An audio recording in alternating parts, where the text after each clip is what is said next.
Okay, welcome all to welcome all to this session on Lula is back. Luis Inácio Lula da Silva won the presidential election that took place over 2 rounds last fall, and this workshop is meant to examine the prospects for his government.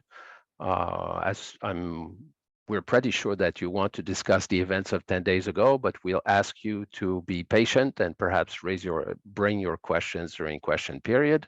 We'll have 4 brief presentations. We'll start with a presentation on the economic prospects and the economic program of the government. Our guest is Rafael Palma Mungioli. He's a Brazilian economist trained at the University of São Paulo and the Federal University of Rio. And he worked for the National Development Bank in Brazil, and he's currently in Canada doing a PhD in political science. He will then be followed by Bárbara Duarte, who's a researcher at the Federal University of Pernambuco. She's a specialist of public security and drugs, and that's what she will be discussing. She's a visiting researcher at Carleton University. Then Sean Burgess, Dr. Sean Burgess, who teaches at Carleton. He's a specialist of Brazilian foreign policy. And he will be discussing the prospects for Lula's foreign policy, something that he's been writing about since the beginning of basically the Lula's first period in power. And I will conclude with a discussion of the political context for the new government, basically the political foundation of his ability to implement a political program. My name is Jean Daudelin, by the way. I forgot to introduce myself. I teach at the Norman Patterson School of International Affairs, and I've been following Brazilian politics for 30 years.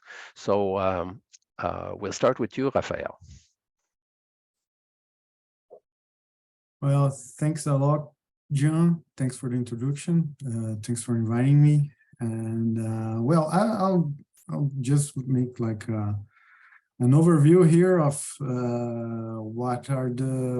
what's the situation that Lula is facing, the Lula administration is facing now in the economy, and what are the basic prospects that we can have at this moment, and for his policies regarding the economy of the country.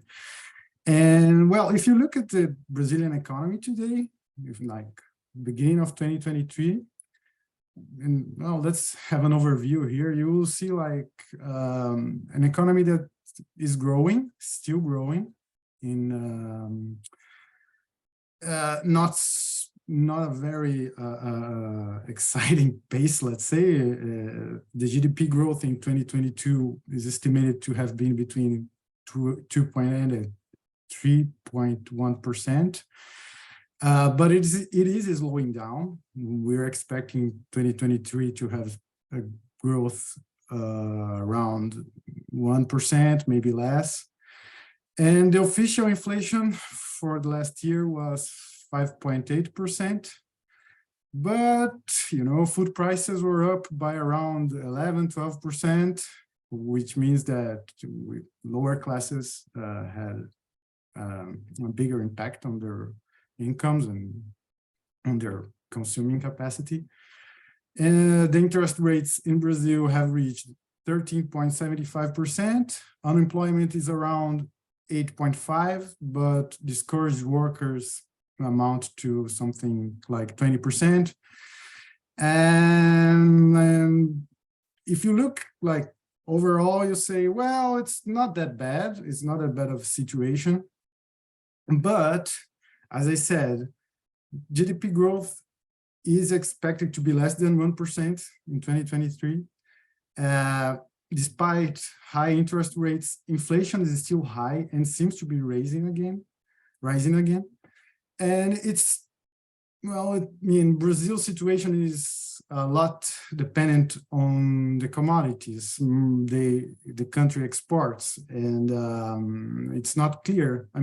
2022 we had a war, we had China, etc., and it's not clear how these prices will be next year. So there's a lot of uncertainties, and it must be said that looking at these big figures, like for the macroeconomics, you usually lose something, and I think we should look, for instance, workers' incomes regressed in 2021 and 2022, and it must be said that family incomes are around the same level of 2012, so like more than 10 years ago. So in a sense, Brazil has been through a lost decade, if you regarding GDP per capita.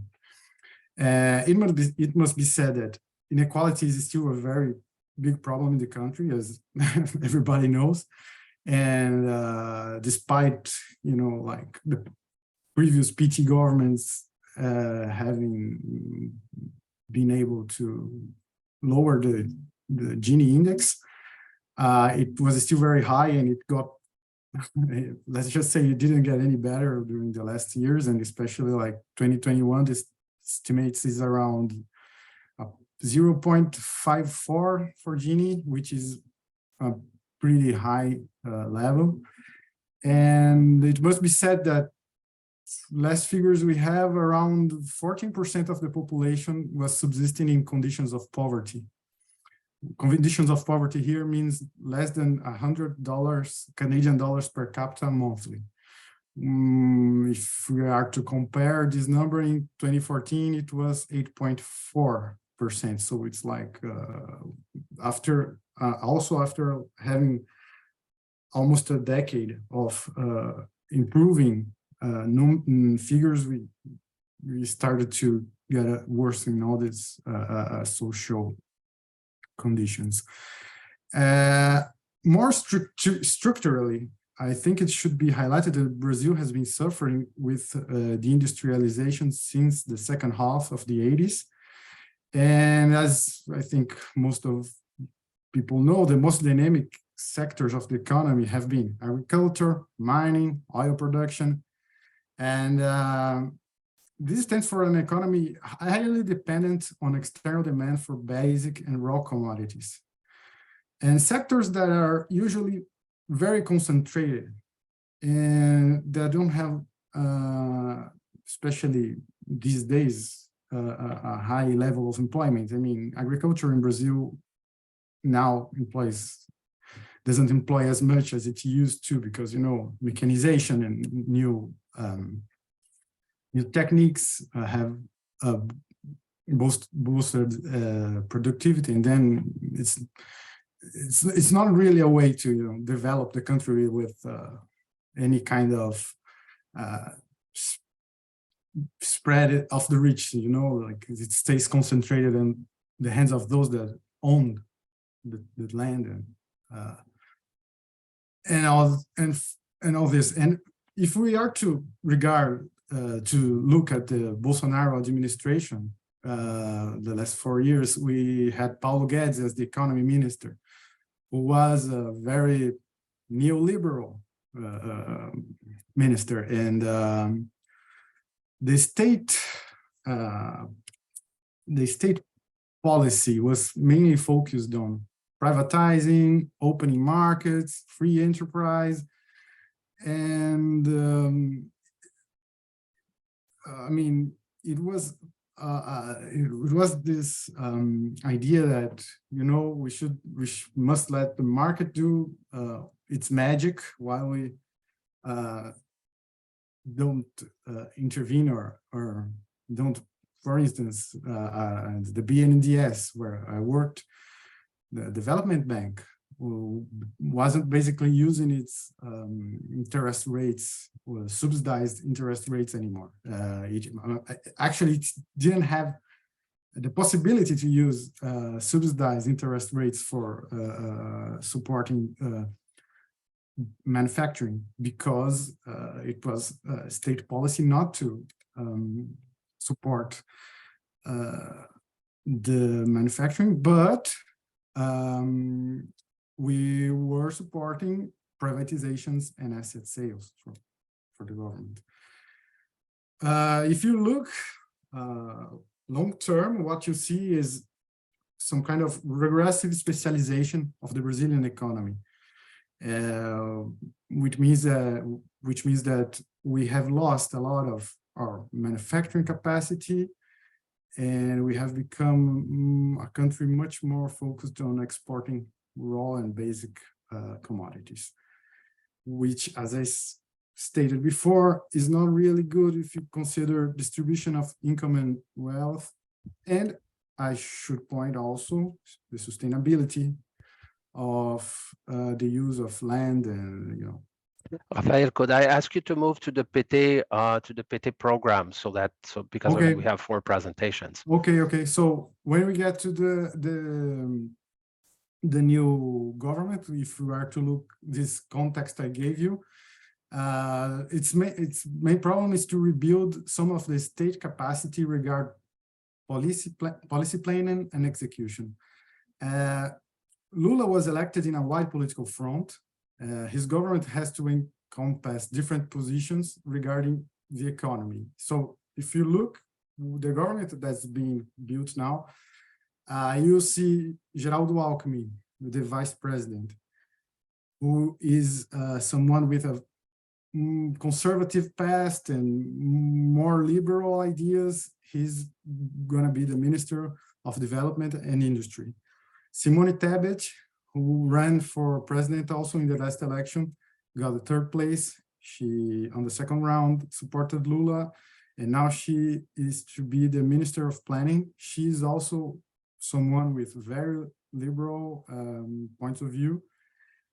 As the same time, you have Fernando Haddad as Minister of Finance, as the new Minister of Finance. He's more moderate, we could say,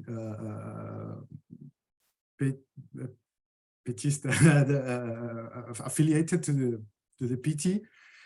And we have Mercadante, who will be the president of BNDES, who is more connected to a developmentalist point of view regarding the economy. So you see all these different positions and points of view gaining space in Lula's government.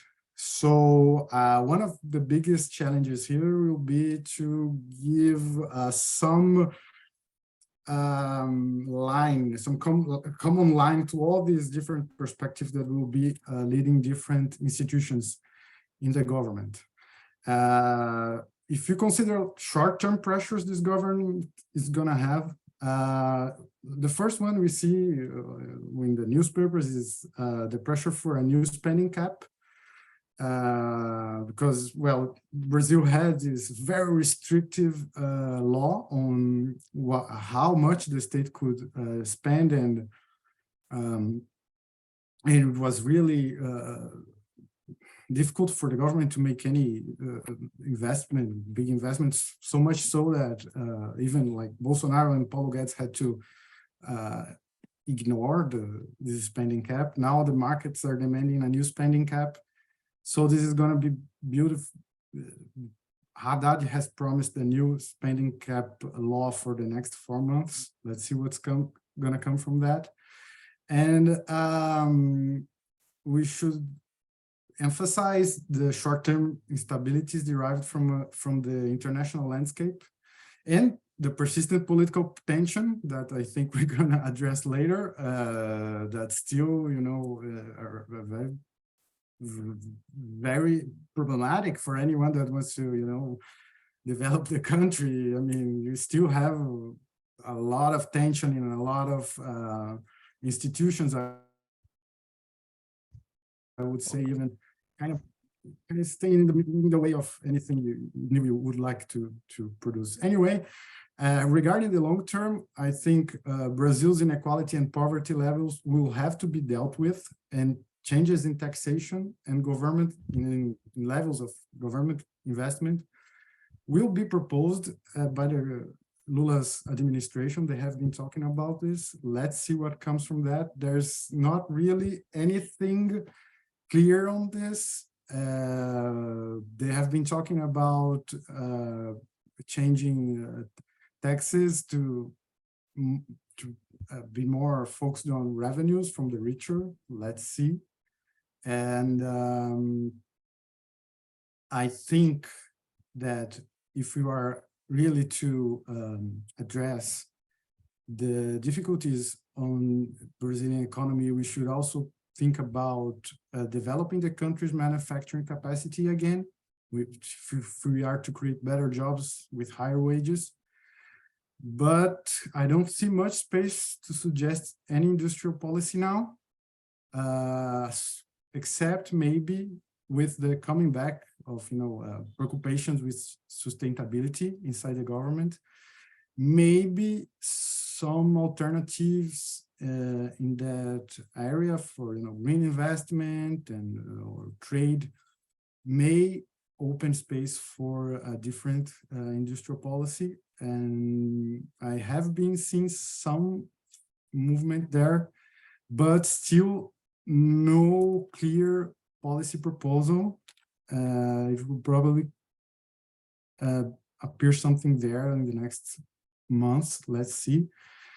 And all in all, I guess this is what I have to say now. It's really a complicated situation. It's not easy for Lula to give a clear line with the wide coalition he built. But well, yeah, that's it. Okay. Thanks a lot. I think that you make the picture is quite clear. Very difficult context, slowing economy, growing poverty, and the complicated game within the government, and big challenges in the economy, and big challenges in doing something about it. We'll now move to something that has made. Thank you very much, Rafael. We'll go back to you during question period. We'll now move to an issue that's that has made Brazil very prominent globally. Basically, the levels of violence, the police violence, the drug trafficking, and so on. And we're lucky to have a specialist, Barbara. Okay. Yeah, go ahead. Thank you, Jean, for inviting me to join this conversation, this discussion, and to the Canadian International Council for building this moment. Yeah, so I'll be brave. I'll be quick, fast. Yeah, in this presentation, because I think we don't have much time. In the second moment, we can discuss things deeply, but I first want to present this picture. I think it's interesting to say that the one that was chosen by Lula is Flávio Dino. He's the Ministry of Justice and Public Security, and this is interesting because this the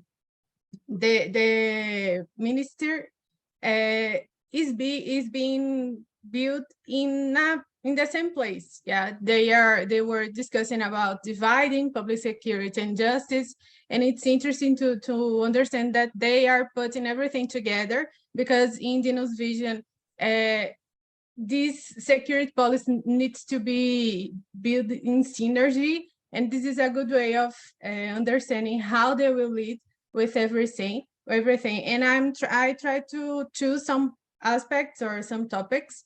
Yeah, the first one is about weapons that I think was emblematic. One of the first actions of Lula was revocating the revogaço.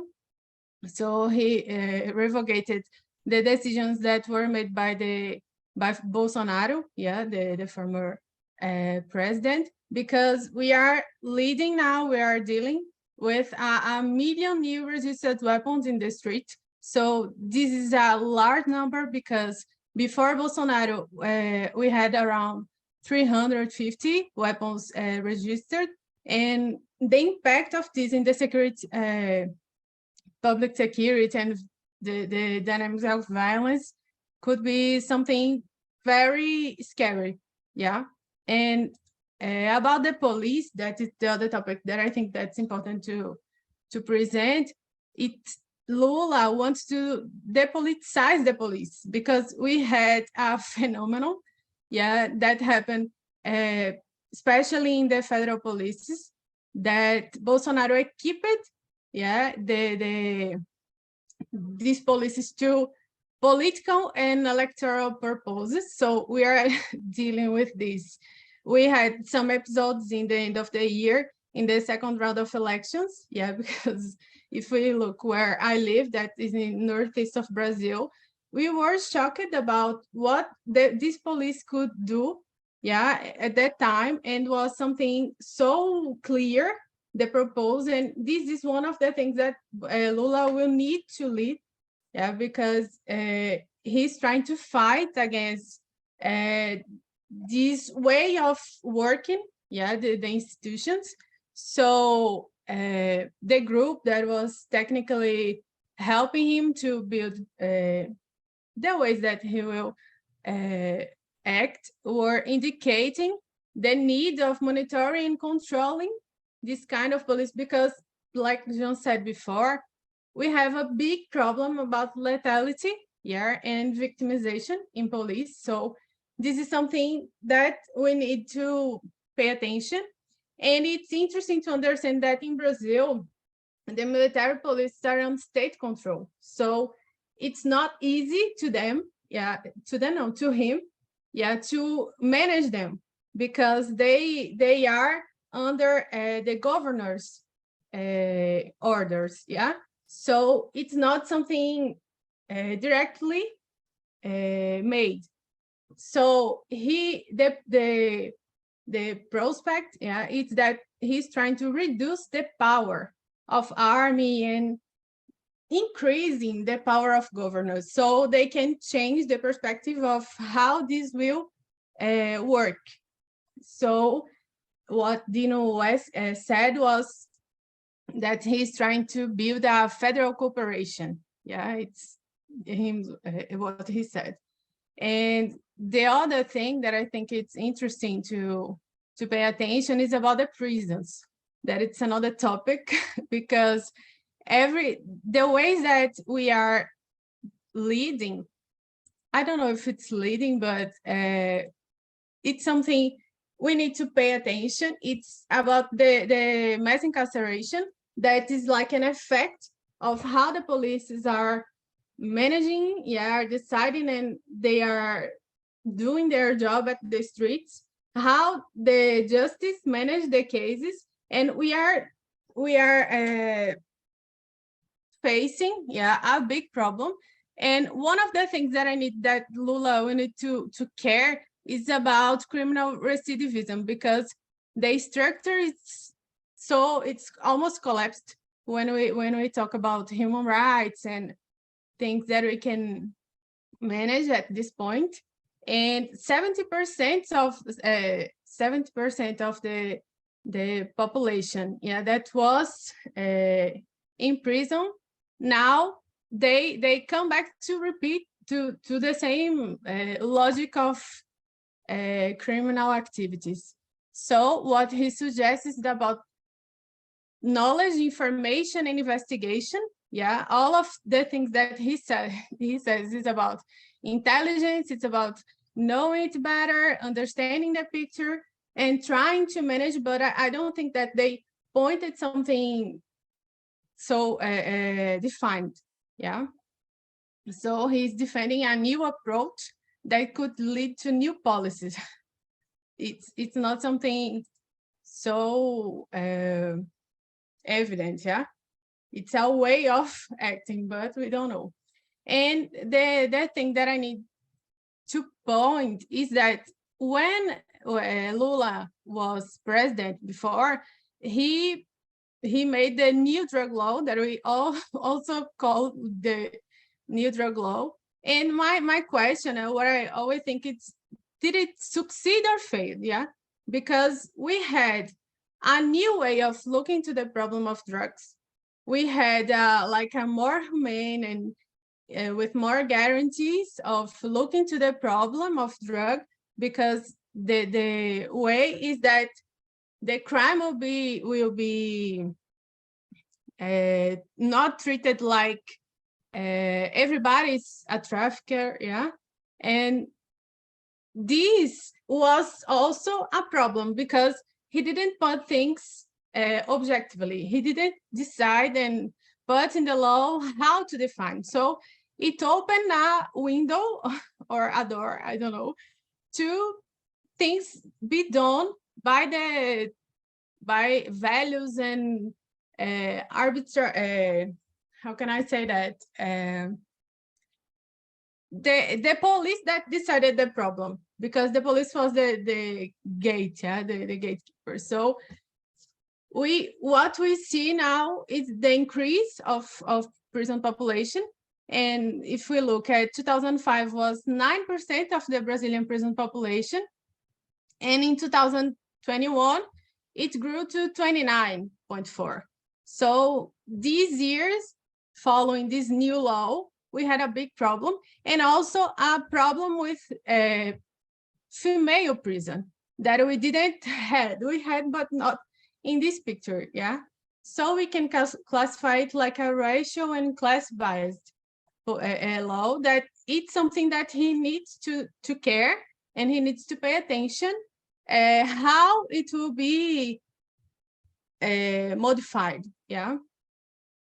And about harm reduction, it's something that I think it's another point of discussion, because the new drug law also attended the problem by another perspective, that was public health approach, yeah, to drug policy. But with Bolsonaro, we had the problem about therapeutical communities that increased a lot, and this was like a way of treating the problem that now for Lula it's a new problem, because it's like the solution is just religious, and it was not the thing that was proposed in the beginning, yeah. And to finalize, for me, my opinion, the challenges for Lula, it's something that goes above of only practical actions. Because when we look to Brazil, population are facing a resistance, yeah, an institutional resistance and a social resistance, ideologically, and how they think about these problems, because weapons were the solution for security, yeah, for personal security, but we know the problem that's having a gun close to us, yeah, the potential of solving this problem by ourselves. So we are taking out the legitimacy of the institutions to put in the society, yeah, the way that we can solve these problems. And so disarmament is one of the big challenges, because Lula had before, yeah, the campaign and everything worked, but we don't know how now this could be done, because people are different, and I think they are morally different, because what we are seeing in Brazil is something scary. Yeah, people are divided, and who thinks in this way, it's really strong with their thoughts, and the opposite, it's like a really interesting division, yeah, in the country. So the need for reducing homicides is something that is challenger, and we need to pay attention that it's not easy to reduce the homicides, because the police is under state control. It's not the federal control. And the protection of socially vulnerable groups, and this reactivation of the true human rights policy, yeah? So the question that we put it in the beginning of the session is, are we toward this new version? I think yes, but we will be really challenged, okay?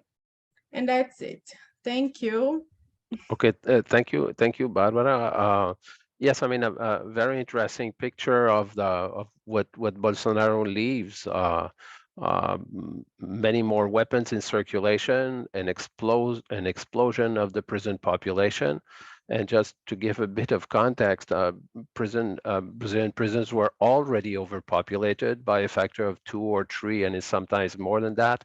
They are understaffed, they are underfinanced, and they are filled with people awaiting sentences. So, so there's a big problem there, and the everyday security is extremely problematic. Policing is dysfunctional, it's violent, and the attempt by the previous government to decriminalize possession, which was your key, and in fact, it's part of a debate that we're having in Canada. Let's say that Brazil does not offer a very promising model when the police is left with judging what is a criminal act or not. We'll now move from the street, I would say, to the palaces and the diplomatic action. Sean will tell us what we can expect from Lula's diplomacy. Yes. So start off and say, thank you to Jean Robert for the invitation to take part in this. We did one of these 4 years ago. I think despite as dire as we're sounding, we're probably all a lot happier and more optimistic to this time around than we were 4 years ago. But that probably has a lot to do with the personalities we're looking at. I've got a title from what I'm talking about here, and it's Back to the Past or Getting Back on Track. So if I was going to go through a long discourse on Bolsonaro, and I'm not going to do that here because a colleague has convinced me that I should write a book on this with him, much against my better judgment, we're going to do it. It was one of active destruction. So Bolsonaro's approach to everything in government seemed to be break it and smash it up as badly as we can and tear it apart, because only by tearing it apart can we go forward. So what becomes really important about looking at Brazilian foreign policy going forward is, well, how do you come back from that and what's going on? So a lot of what I have to talk about is about the institutional structures in play. So first things first, institutional structure overall. Who's going to be making foreign policy? So there are three foreign ministers. Formally, there's only one, which is Mauro Vieira. He was Dilma's foreign minister at one point, sort of a steady hand, extraordinarily unimaginative in policy terms, but he'll keep everything on track and he'll finish things off. He'll make it work. If you are familiar with Luis Felipe Lampreia, who was Cardoso's foreign minister, I just described the same thing, right? That's what Lampreia was like, finish off what the president starts. So that's foreign minister in chief is going to be Lula. And we all know that Lula is fantastic internationally. And then the man who was his foreign minister is now taking the place of a very charming but scary man, Marco Aurelio Garcia, who was the foreign affairs advisor. That's now filled by Cesar Amorim, who Foreign Policy magazine voted as the best foreign minister in the world. He was also Dilma's defense minister for 4 years. So you have at the core of foreign policy in Brazil, 3 people who really get it and know what they can do with foreign policy and know everyone. So that in itself is really interesting. What you also find from this is, I think, a possibility that a lot is going to happen. Amorim complained in his book, Laços de Confiança, in the introduction, and he kept saying to Lula, is like, look, man, this is too big a job for one person to be foreign minister. So we've now got Amorim who's going to do the stuff I think he really wants to do, which is all the strategizing and the setting the stuff up. You roll out Lula as the sort of weapon of mass consensus to bring everybody on board to go with it, and then Vieira comes out on the back end to seal the deal, tie up the contract, and make it all work. So I think this is how we're going to see things work out and how things operate. So while Itamaraty is going to be important, because obviously it is always important for foreign policy as the foreign ministry, where stuff is going to come from is from the Planalto Palace. Second thing we've got to think about here, part 2 of what I've got, is retrieving lost human capital. Bolsonaro and Ernesto Araújo, his first foreign minister, were vengeful, I think is probably the best way to, and vindictive. A lot of very good people got cast out to, the back end and beyond, if you will, in diplomatic terms. Antonio Patriota, brilliant man, maybe not the most effective foreign minister, but brilliant, erudite, fantastic at the UN, did a really good job there, was sent to Cairo, which is kind of like saying, you know, we're going to send you to the DMV, the Motor Transport Office in Moosonee. All of these people are being brought back into the mainstream. Patriota is supposed to be moving to London to take on the position there, but there's some interesting things that come out of this. Because Bolsonaro was so, or Araujo were so aggressive and sort of internally exiling people or sending people to what they call the Department of Stairways and Corridors. Some of these superstars that you have in the Brazilian system are actually where they need to be and where you would never put them. So the one I would raise in particular is Peru. The ambassador in Peru right now is Sergio Danesi, who is brilliant. He's done fantastic work on presidential leadership, diplomacy, foreign policy making, management of crisis. And guess what you need in Peru right now? If you're going to be the active, advanced, high-minded foreign policy that Lula says he'll have, you're going to need a Danesi in Peru. So he's there. He may want to go to Rome, but he's in Peru. Third thing we have coming up here is equity, inclusion, and inclusion. I don't think we can argue that equity and inclusion was a positive agenda during the Bolsonaro years. It is central to what's going to go on with Lula. Vieira was clear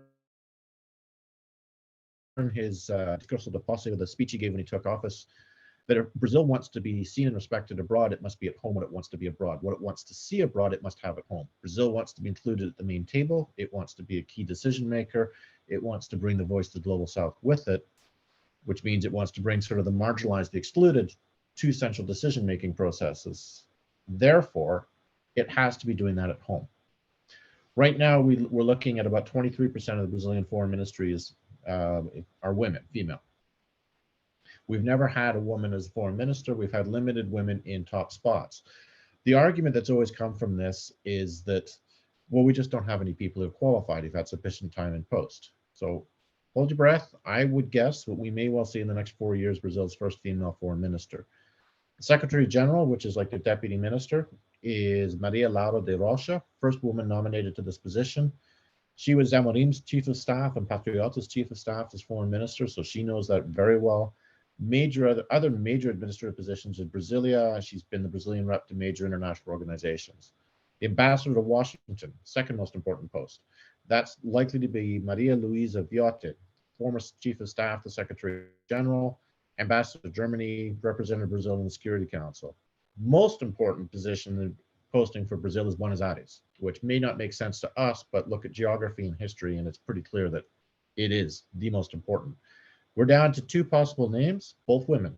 Eugenia Bartholomew, current ambassador in Singapore, former director of South America at Itamaraty, the foreign ministry, and Gisela Padovan, consul general in Madrid right now. She's been director general of Itamaraty before, served in the UN, DC, Buenos Aires, and so on. So we've got finally some of these enormously qualified women coming into key positions of decision-making authority and influence. And to put it in context, the story I've been given was of the foreign minister of Lampreia calling the ambassador in Washington in the late 90s to try and get something to do. And the ambassador in his car bluntly saying, "Stop bugging me, you blah, blah, blah, blah," and slamming the phone down. And his aide going, "Oh my God, what's going to happen?" He's like, "Don't worry, I'm more important. He'll call back." 3 minutes later, he did. "I'm so sorry. What can we do? How can we make this work?" So these positions have got real power. And there's concrete backing for this. Yesterday, the Association of Brazilian Women's Diplomats was launched in a ceremony in Itamaraty with a bit of a conference. Mauro Vieira showed up, did the photo op, and more importantly, basically said, "Yeah, you're right. We're buying into everything that you're talking about. This is how we're going forward. What we need to have more women in the foreign service, more racial minorities, so it looks like Brazil." Things that we can also look at. So is Brazil back, or is Brazil getting back on track? I've just got 5 quick points here, which I'll put up about this. The intent is clear. At the end of December, so this isn't really Lula, it's more Bolsonaro, but this wouldn't have happened if Lula was coming in.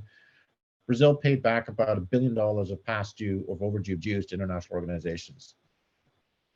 Just about the first meeting Vieira had was with the foreign minister from Angola, and he just said, we're going to return to prioritizing Africa and Brazil and Africa. This is a key relationship. Same things have been said about Brazil and South America. In fact, one of the first things that happened January 5th, Brazil announced it's back into CELAC, the Community of Latin American and Caribbean Nations. It's trying to get it back into UNASUR and get that going, reviving engagement with Mercosur, the Southern Cone Trade Bloc. January 5th, Brazil returned to the Global Compact on Secure and Safe Migration. It had left under Bolsonaro, almost one of the first things that he did. And Bolsonaro also was supposed to host, I think it was COP28. I may have the number wrong, or COP27.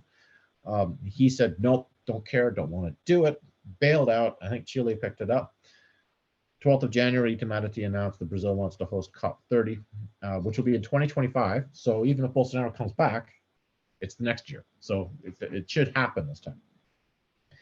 So other things that have come through from Vieira, from his statements and things he's made, he gave kind of a mission statement. I won't read it for brevity's sake here, but basically clear recognition that Brazil's international credibility has been damaged over the last 6 years. So this is not just Bolsonaro. This goes back to all the stuff that happened with Temer and the impeachment of Dilma. They've made it known that Lula was invited to visit the White House in December before he was sworn in. This happened in 2002. Matthias Spector wrote a fantastic book on this. But where Vieira sees his main job is to restore Brazil as a credible actor and get Brazil back to where it was when Dilma was pushed out, when Lula left office, and to continue building on this. So what's Brazil gonna do? And I'm gonna do a shameless marketing plug. Read my book. More or less gonna continue on from that. I don't know how far they're gonna be able to go, and that gets us to the constraints. First, with constraints, I've got 5. Am I okay for time? Go quick. Okay. Bolsonaro's government was one of systematic and deliberate chaos, trying to destroy things and dismantle things. So what we need to see happen here, or what's going to happen, what has to get passed, is how to rebuild the capacity in the state. At Itamaraty, that's not too big a problem because, like I said, the people who are considered too close to PT, they got exiled either internally or externally. They're still there. So they'll bring them back in and use them. Brazil, as Rafael was saying, is in financial trouble. I like to use some positive language. So let's say that Bolsonaro's fiscal management skills were truly awe-inspiring. I'll lead you to figure out what that means, but I think Rafael kind of captured what I mean by awe-inspiring. Third, commodity boom is over. And, Lula's rise to fame and all the stuff that Brazil was done, they had a lot of easy money to do it, and they don't have that this time. The fourth constraint we've got, challenge that they've got to face, is not a willingness for South American countries and other countries around the global South to accept Brazilian leadership. They all like it. They don't mind it. They don't mind the idea of Brazil being a leader and Brazil organizing things. But what they were starting to do at the end of Lula and through the beginning of Dilma was to say, fine, you want to organize our positions, you want to coordinate things, you want to be the leader and convene, and Brazil really is the only country that can do this in South America. If you're going to keep doing that, you need to do what a leader does, and you need to provide concrete leadership goods. Andres Malamud wrote a great paper in Latin American Politics and Society called A Leader Without Followers, talking about Brazil's foreign policy in Latin America. And he's spot on. Everybody was willing to follow Brazil, but Brazil wasn't willing to pay the bill. Now, this is where it gets tricky and where mindsets are going to have to change, because all the people we're looking at involved in foreign policy are the same ones that were there during Lula. And Mauro Vieira, the women that I mentioned in those key posts, Amorim in particular, they're all dyed-in-the-wool 1970s children from Itamaraty of we do not transgress sovereignty, we do not impose, we do not tell, we do not instruct. All things that at some point a leader actually has to do. A leader at some point, and I'm not saying it has to happen a lot, but once in a while, a leader needs to look at others and say, no, you need to do the following. That would be the case in Peru right now, would be an example of saying, you need to get your constitutional house in order, or to go to Maduro and say, you cannot continue like this. You need change. Now, how do we help that happen in a constructive way? So there's going to have to be a mindset change. And I don't know, A, if they can do it, or B, how they're going to frame that, and let's see funding it. I think, but I don't think there's any choice. They have to do this. Fifth one, Rafael mentioned this again, China. China is a vulnerability, but Brazil's not powerless in this relationship. And if we want to get in the discussion, I have some ideas on how that the China factor can actually become a really interesting engagement point for Canada with Brazil and solve some mutual problems.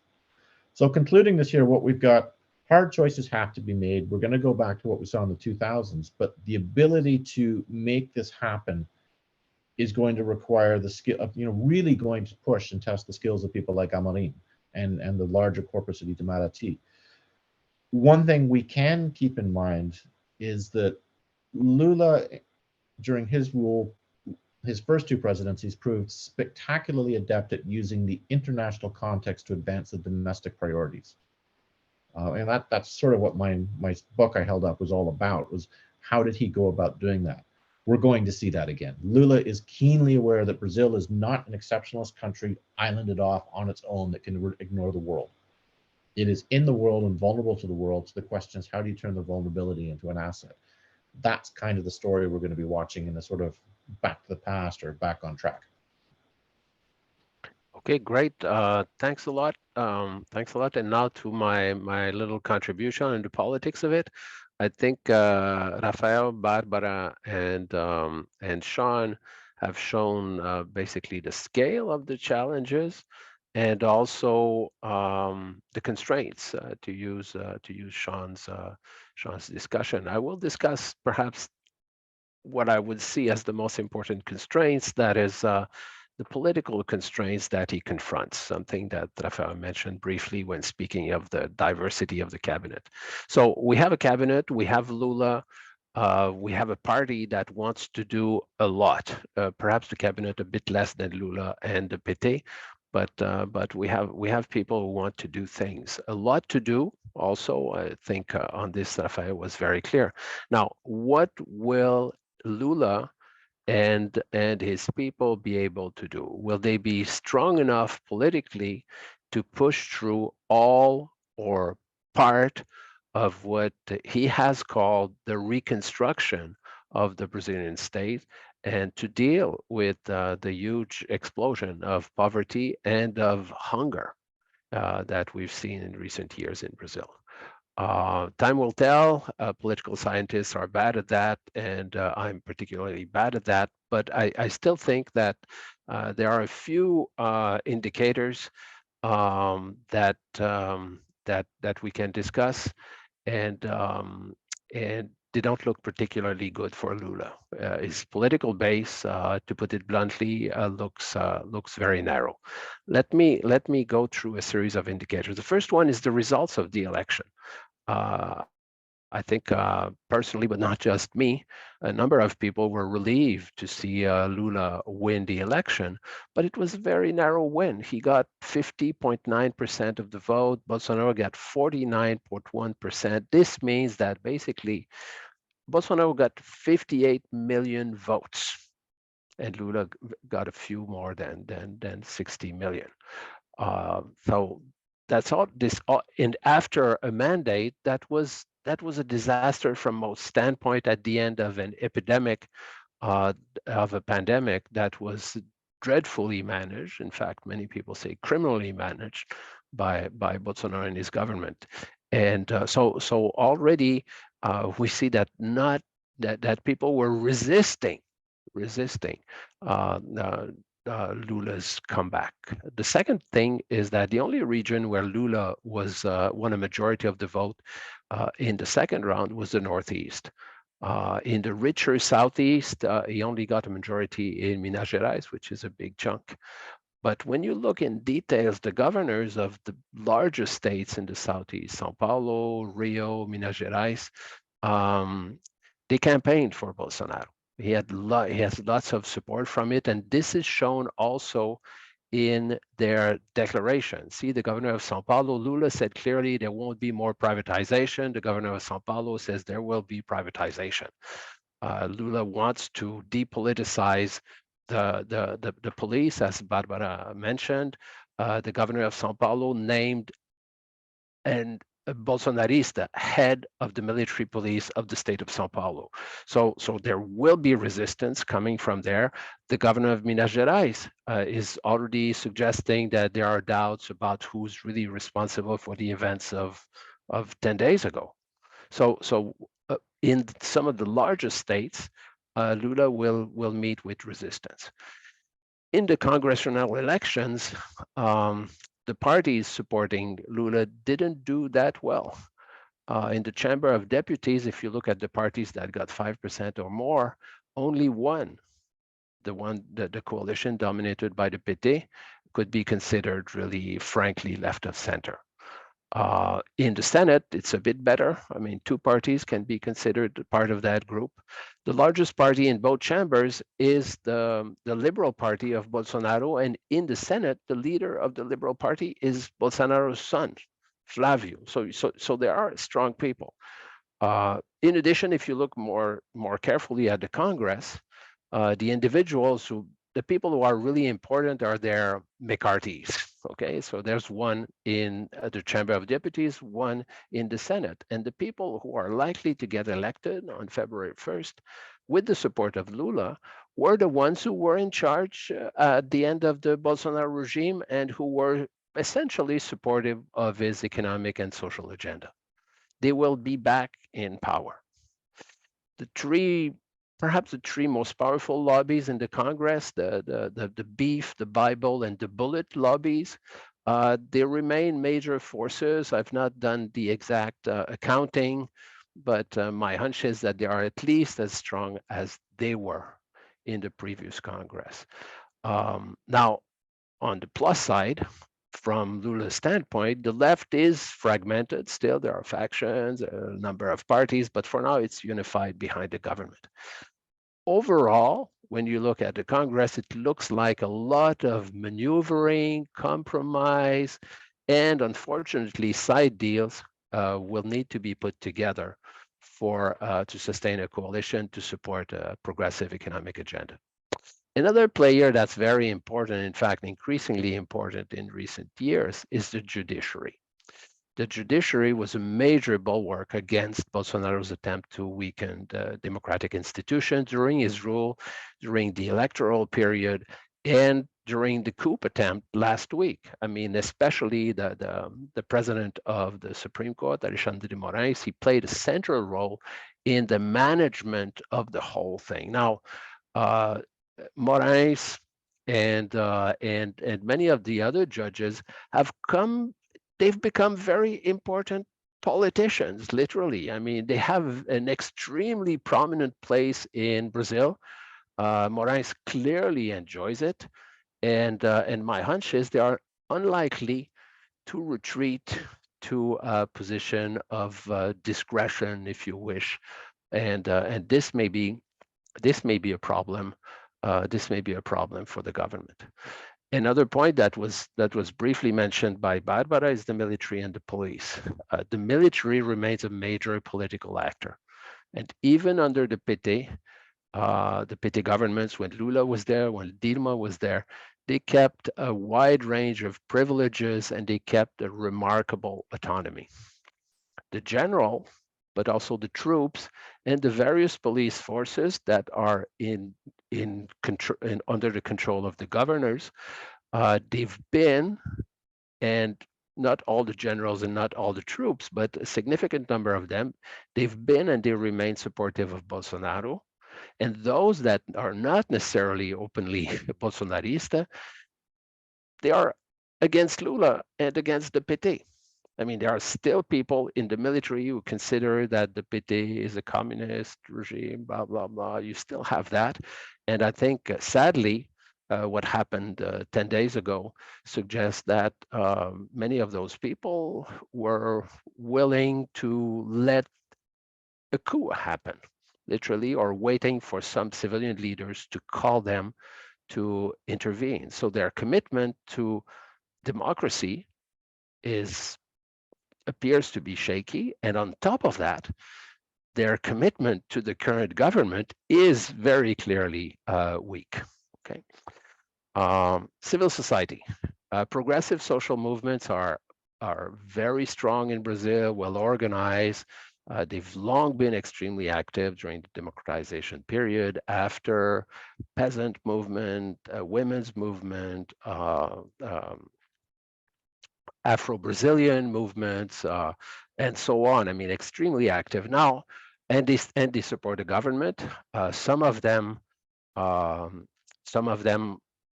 pushing for a very progressive agendas, an agenda that Lula may not be able to deliver. However, they did not deliver the votes. See, in spite of all that we can say about their strength, their mobilization, their commitments, and so on, Lula barely made it to the finish line. Now, when we talk about civil society, and we don't usually consider it, the largest and the most powerful social movement in Brazil is evangelical Protestantism. And there we're talking about tens of millions of people. And essentially, as a bloc, it has supported Bolsonaro. It's extremely conservative, and it's extremely critical of Lula and of the PT. So on the civil society side, it's not clear. It's not clear that Lula and the Workers' Party have the advantage. And finally, the private sector. The private sector is worried about the government's plans. It's worried about Lula's apparent indifference to public debt. And for the resource sector, Rafael mentioned the importance of the mining, forestry, agricultural sector. Bolsonaro was great for them because he let them do what they wanted. And now, as I think on this, the Lula government has been very clear, and these ministers have been very clear.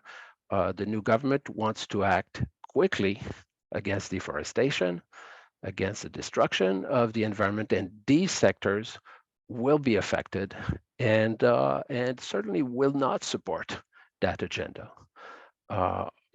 You can see even on the side of the industry, the government is committed to reindustrialization, but something disturbing happened these recent days.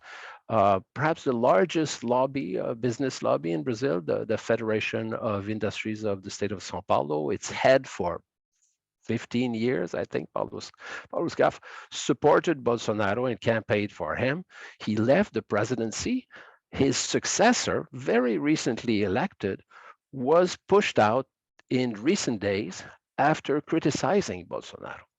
So there doesn't appear to be much support in the private sector for Lula. So overall, to summarize, the government's political basis, at least what I would say, the political foundation on which the new government could implement a serious reconstruction of state capacity in areas like social policy, environmental policy, and so on, and a progressive social agenda, basically addressing the massive challenges of poverty and of hunger, it looks remarkably fragile.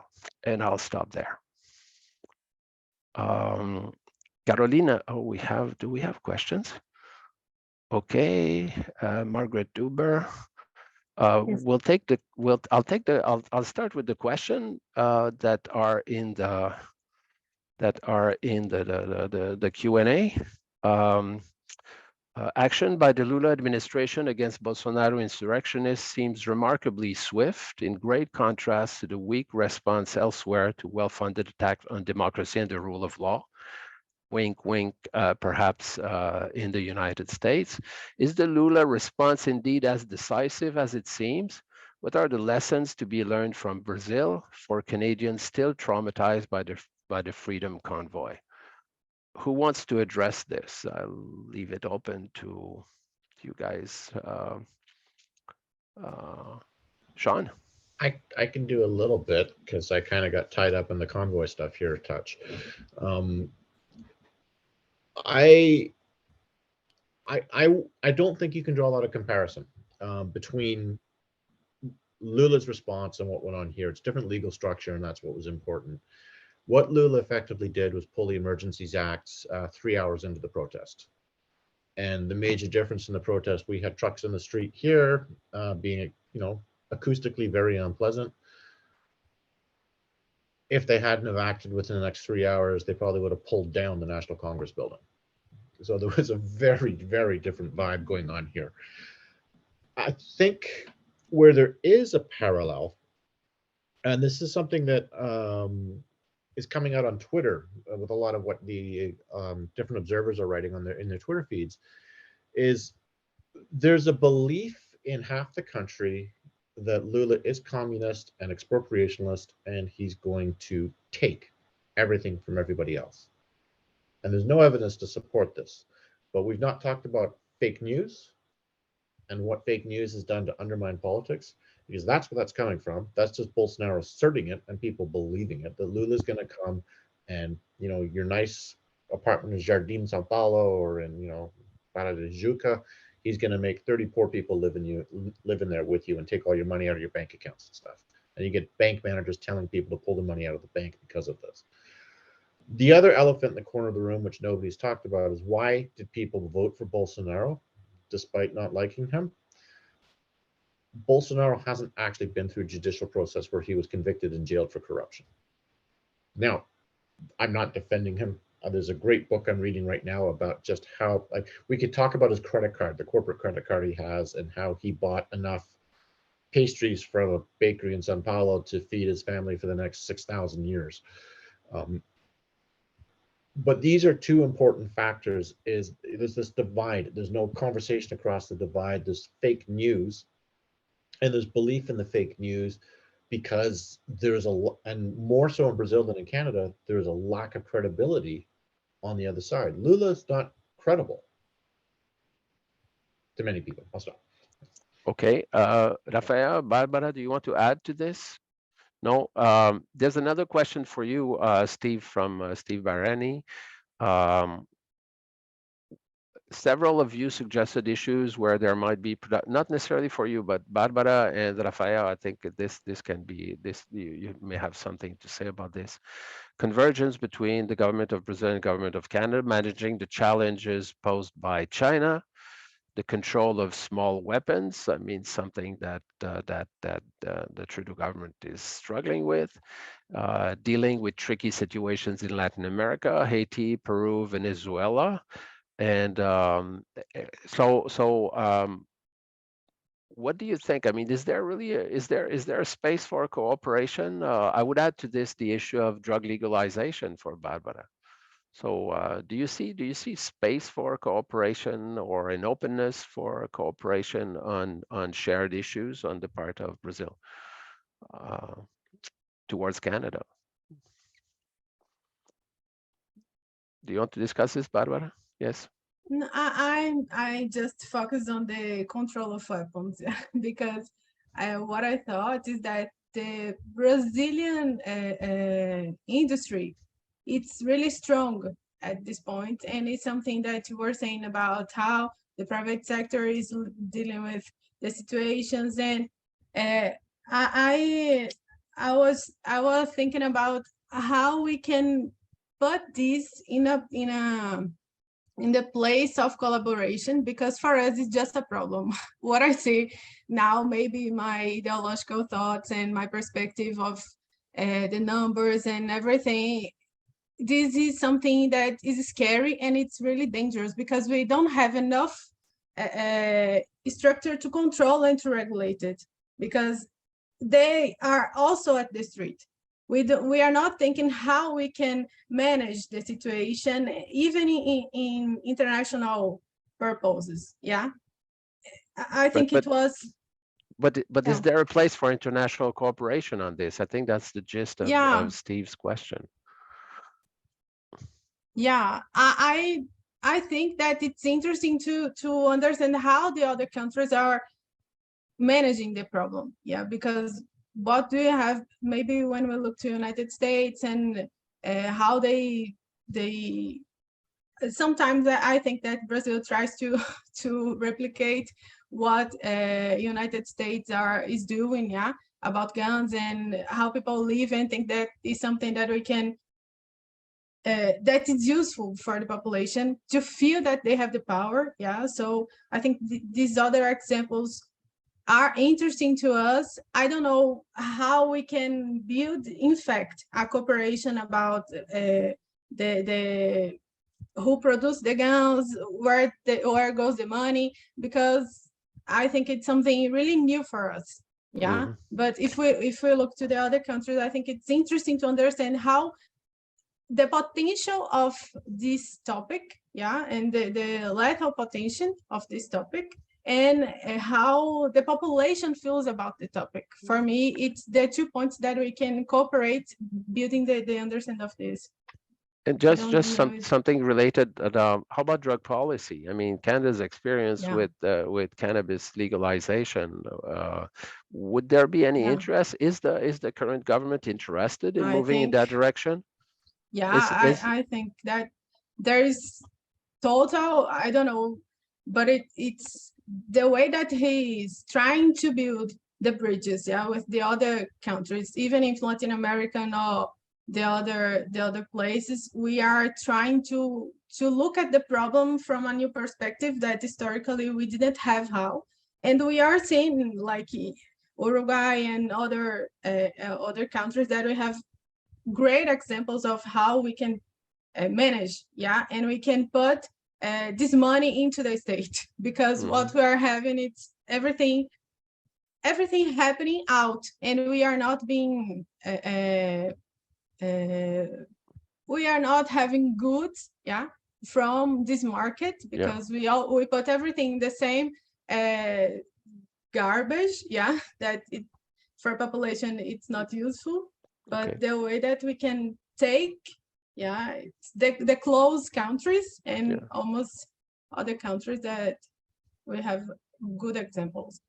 Okay, Even in here, Sean, do you have a view on prospects for cooperation with Canada on some of those files?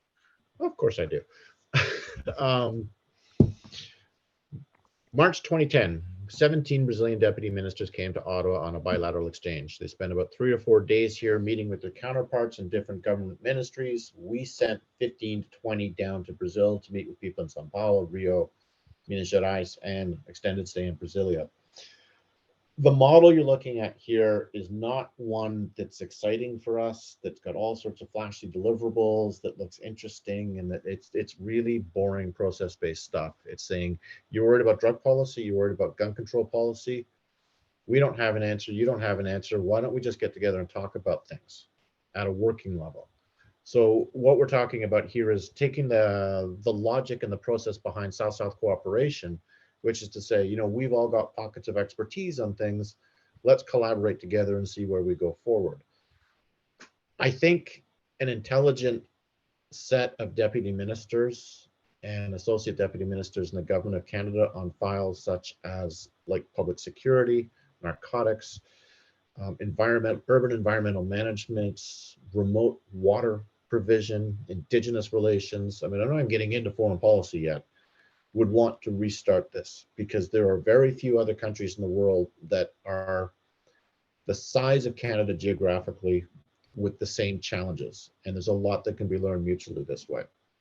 And one advantage is that Canada could not come and tell them that we've been great at doing this. So the relationship would be quite equal, given the mess with weapons, the mess with indigenous peoples, the mess, so on. We probably tell them that we're better than them anyways, but that's you know, this is something we also need to get past. But there's a lot, you know, anybody who spends any time working with Brazilians and going to these South-South cooperation events, I've been to 1 or 2, the technical capacity there is really jaw-dropping. It's incredible what is in the state and what you can, and the ideas. It's just getting a way to have it come up. Foreign policy front, we have a problem with China. Brazil has a problem with China. Lots of countries have a problem with China. After going to the Brazil-China forum about 8 years ago in São Paulo, I wrote a piece for Folha that was also run on the Australian, talking about creating what's called a new ABC. So rather than Argentina, Brazil, Chile, the idea then was Australia, Brazil, Canada. There's not a lot that ties these countries together, except they all export commodities to China, and we're getting no value add in our economies. There's still a framework there. I think the Australians are too, I'm going to say it because I've got the passport, they're too damn arrogant to think that they need to be part of something like this. But I think what Canada and Brazil could do is organize one across the Americas. and use that to branch out into, say, Francophone, Lusophone Africa. And then that creates a constructive balance to China, not a confrontational one. Yeah. So that, Rafael, do you want to jump in on the on China? Do you think that that there's a potential for is it the same China problem that Canada and Brazil have, and is cooperation likely to lead somewhere on a file like this? I think it's a little different. I mean, the general point that Dr. Chen put, I totally agree with him. Brazil and Canada sell basically raw materials, and to China, the country then takes these raw materials, produces industrialized commodities, send them back to us. So this basic structure definitely exists. I'm just not sure that that we can really build something on the same level, because I would say the biggest difference here is the relationship that Canada has with the United States and that Brazil has with the United States. It's different. We're talking about China, but at the end of the day, the integration that Canada has with the United States builds another kind of dynamics within the economy here I mean, I don't see many common points of view for different, for Brazil to have my point. I'm some kind of old school developmentalist, I would say, in a sense. And when I look at the problems that Brazil faces regarding income distribution, wealth production, etc., we are very far behind Canada in a lot of industries and etc. And it's very difficult for us to have common points. It's not impossible. I think that what Chen is doing is actually putting a challenge to all of us. I would love to have some kind of common policy bypassing the USA and trying to build something together to counter China, or at least to not counter China, but to get more out of this relationship with China, right? Mm-hmm. For all of us. But I'm sorry, I have a little difficulty just now thinking about it. Okay. But if there's one foreign policy actor in the world who's going to be able to pull this off, and I mean person, it's that combination of Lula and Amorim. And so I would agree with Rafael. I think it would be very hard to do, but that star power charisma of Lula could do it, and Amorim seems to have a way of making everybody do what he wants. But Sean, on this, just briefly on this, I think it's Vieira, and this has been you look at the position of what's been said about Europe, the United States, Ukraine, Russia, and China. I think the kind of position that are being taken, that are likely to be taken by Brazil, will not align with the kind of position that Canada is taking right now. I mean, this China as an aggressive power, this Indo-Pacific strategy, basically bypassing China. I think that Brazil is not interested in that, and Mexico is not interested in that, and no one in the global South appears to be interested in that. So it's a bit difficult to think of ways in which this could be transcended. I'd like to jump to Don Scott, just briefly. What would happen if the U.S. detains Bolsonaro and deport him to Brazil? Some people have been talking about this in Brazil, but it appears that I was listening to interviews recently. Bolsonaro is in the United States on a 30-day presidential visa because he moved in before he was replaced by, and I think it serves everyone to wait until that visa expires. I would bet Sean's pension that this visa will not be renewed, and that Bolsonaro will have to go back, although he's already talking of of wanting to go back because of his health issues. Now to Laura McDonald's question: is there any prospect that Brazil will join the group of Latin American countries that has adopted a feminist foreign policy? No. I say no. So I talked to, when Canada made this announcement, I got to talk to an old friend of mine who's very senior in the Argentine foreign ministry. And he looked at me and he looked around the room, made sure no one was listening. He's like, why did you guys have to do that? We all know that's what you do. We all know that's how you act. But by actually stating that, you make everybody feel bad.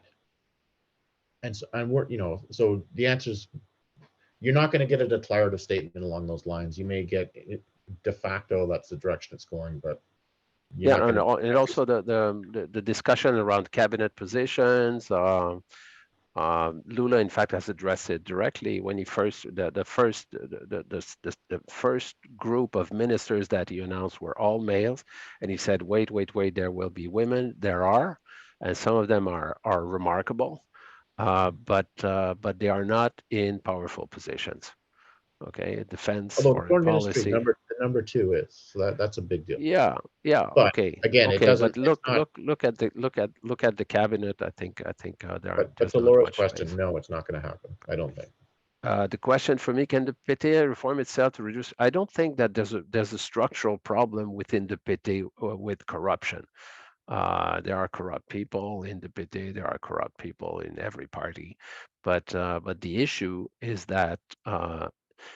How do you put together a coalition? In fact, if you go down and you examine basically the origin of the big corruption scandal in Brazil in recent years, it's the need to put together a coalition to support a law. And this is tied to the institution, to basically the electoral system, and especially when the PT is in power, then it's very appealing for Congress. And in fact, it was very striking that the night of the election, the president of the Congress very quickly, of the Chamber of Deputies, and the president of the Senate immediately declared that Lula had won and that they would be happy to talk and so on. This goes to show that for these people and for the big fat center, the Centrão in Brazil, the money that you can get by negotiating laws matters more than matters much more than ideology. And these guys are not ideologists. I mean, they want money for their constituents and for themselves, and you need to find ways to direct it. And this is what the ministers will have to do in some way. This is the transfers, the policies, and this is the root of it. So I don't think it has to do with the PT. Now, regarding corruption, I think it is not. I think it is. I think it's not good for the PT and for its legitimacy that it only insists on the transfer, on basically the problems of the justice system with Lava Jato, instead of recognizing that the scale of the corruption scandal that took place under their nose. See, so and Lula has been very dismissive of this, which, given his personal trajectory and his experience in recent years, can be understandable. But as a party, to do as if nothing happened, I think doesn't serve them well. Rafael, what does the Lula government say it will do apart from tax reform to address poverty and inequality? Increase wage rates. They are already talking about minimum wage, addressing problems of the informal sector, land ownership, land reform, to which I would add also, where will they find the money to fund a serious anti-poverty program? So the basic discourse from Lula is like, oh, the economy is going to grow again, and we're going to get new jobs and wages are going to go up, etc. But when you look at more like social policy, as I said, it's still all over the place, and they haven't really proposed anything. We do have the general direction of, like the basic income program, Bolsa Familia, now has a new level of wealth income that it provides to poor Brazilians. And there's been some talk about repealing the labor reform that was approved before Bolsonaro during the Temer government, that basically completely liberalized the labor market in Brazil. And, along with that, to go back to the old policy of Lula government to really allow for sustained high in the wages, in minimum wage. Minimum wage, sorry. So we are seeing this is on the discourses, but as we all know, this is gonna go through a lot of political discussion. It's gonna go through the Congress, the parliament, where, as you've mentioned, John, Lula's base is quite thin, and a lot of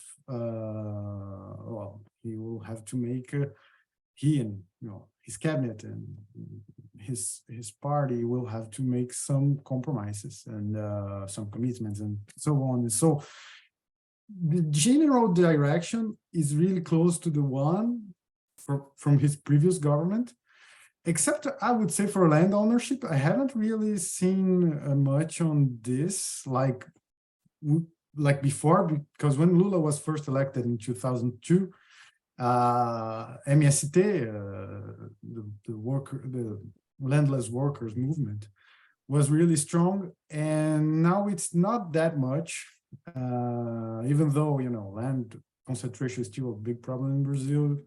I think that new movements have arisen, like Bolos in the cities. Bolos is a politician in Brazil. He's leader of the homeless movement. The roofless.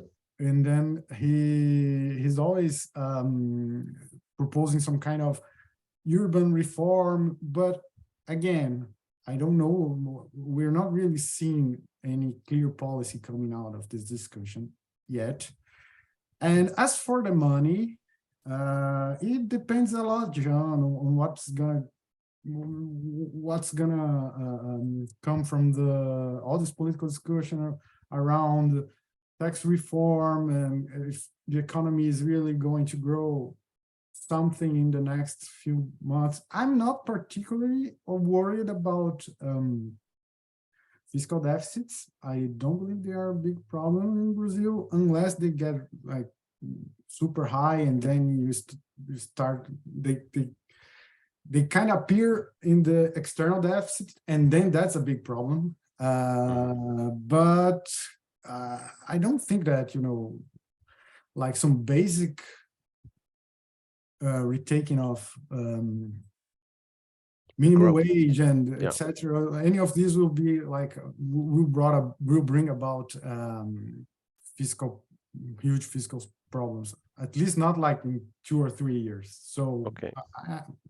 Okay, I'd like to add something. Sean mentioned the quality of the technical quality of significant part of the Brazilian bureaucracy. I think there are many experiments that have taken place that show that in fact you can be inventive and it doesn't have to cost much. And I think one sector where we might see a lot of progress is education. The new Minister of Education is his right-hand person, former governor of Ceará. They did a lot with not much money. And one could say the same thing about the SUS, the Sistema Único de Saúde. It's not particularly expensive, and it has proven to be extremely effective. So there's lots of space to work on efficiency, the efficiency of social policy, and even in the context of perhaps slightly less money. I have a question for Barbara. I'd like to go back to something that I mentioned just briefly. Are there people pushing for legalization in the cabinet, for legalization of cannabis, or a fuller decriminalization of the possession of all drugs? Is this really part of the agenda of this government? And if so, who pushes it? I think that there are movements happening, but I don't think that someone is building this discussion like something that Lula will accept at this time, because the social resistance is so high. It's like abortion. It's like today, I think he put out the country from the list, from so it's something that every act that he does will cause a lot of consequence. So I don't think that at this moment legalization it's going to happen, or it's going to be discussed in public. Yeah, but I think that his perspective to treat with this topic is that he will try to. Yeah, but I don't know that it's something that will happen in the next days. And okay. Go ahead. Go ahead. No, and the other thing is that we are having a big movement about medical, the medical treatments using cannabis. So this is a good way of trying the topic by a healthy perspective. So people could change their minds. I think it's something that's growing, and it's having a big chance to be better accepted and to be true. I could put in these words. And I think it's a good way to people understand the potential of some substance and how we can look in the other perspective. I have a question. You mentioned abortion briefly. What are the prospects that abortion could be liberalized? Because I mean, we've had a number of petty government and so on, and there's not been much progress. Something like what happened in Argentina. I don't think so. I think that these big themes, big topic, Lula is taking a lot of care, because if he chooses a side, he will be I don't know, that tested strongly by what the portion of the population that is with Bolsonaro. So he's trying to change the way that he's putting these topics in public, because I think that to manage the country, he needs to build some adherence, with this part of the population that simply doesn't trust on him and will not support him in any kind of decisions like this. So I don't think that in the next days, okay. I don't think so, but I hope I'll be wrong. Okay, we have 2 minutes. One last thought, Sean, Raphael.